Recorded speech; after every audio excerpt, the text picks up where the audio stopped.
purpose of this video is for you to be able to describe valence electrons' importance for atoms and to give their number for any given element on a periodic table. Now, their importance lies in the fact that when two atoms meet, it's what's on the outside of these spherical things that make up everything is it interacts, just like your skin interacts with everything. It's actually the electrons on the outside of your skin that actually touch. Now, therefore, they're super important, and we can explain behavior using an understanding of electrons.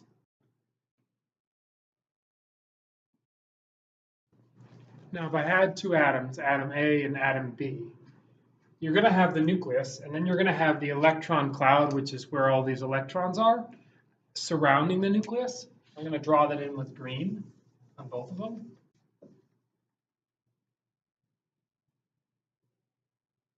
The valence electrons are the one on the outside of this atom, the one on the skin, if you will, of the atom.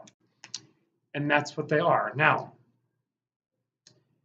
their number is very important, the actual amount. Their numbers can be 1 through 8, and it depends upon any given element. They're on the and where an atom is on the periodic table allow you to know this number. And it follows a real pattern on the periodic table. Elements in group 1, they all have 1 valence electron. Elements in group 2 have 2. I'm going to skip the middle for a second.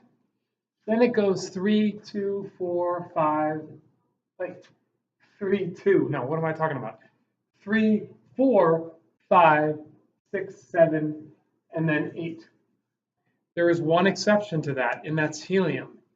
Helium has 2 valence electrons, not 8 as in the rest in its group. Now, the ones in the middle that I skipped have 1 or 2 valence electrons in their highest energy level.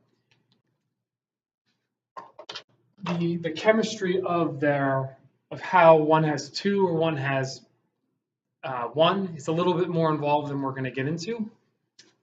But suffice it to say the ones in the middle have 1 or 2. Now, another thing about an element's location on a periodic table, what it tells you about its valence electrons are the period tells you the energy level, what ring the electrons are on. So anyone in the first energy level are on elements in the first period. Now, the first energy level can only hold 2, and that's why there's 2 elements in the first row. The second energy level, so we first move an outer ring, this has all its valence electrons on the second energy level. Now, what that would look like, if I were to draw it, is beryllium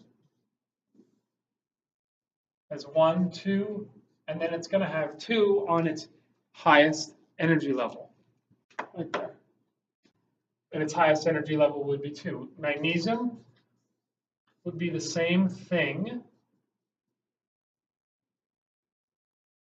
except it's going to have 2 valence electrons. This is in group 2.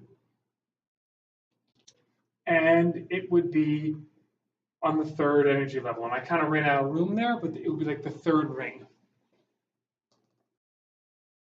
Now, if I wanted to know how many different elements, how many valence electrons any given element had, the way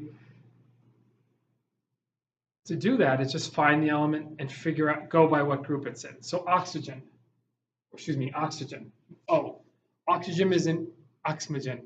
Oxygen's in group 16, and 16 have 6 valence electrons. 6 electrons on its highest energy level, which in this case, since it's period 2, it's second energy level. Potassium is right here. It's in group 1, so it's going to have 1. On the fourth energy level, sulfur is right below oxygen, therefore it would have the same number. It's going to have 2 valence electrons. The only difference is that sulfurs are on the third energy level, whereas oxygens are on the second, but it's the same in number. And vanadium is right here. Vanadium has 1 or 2. It actually has 2, and that's it.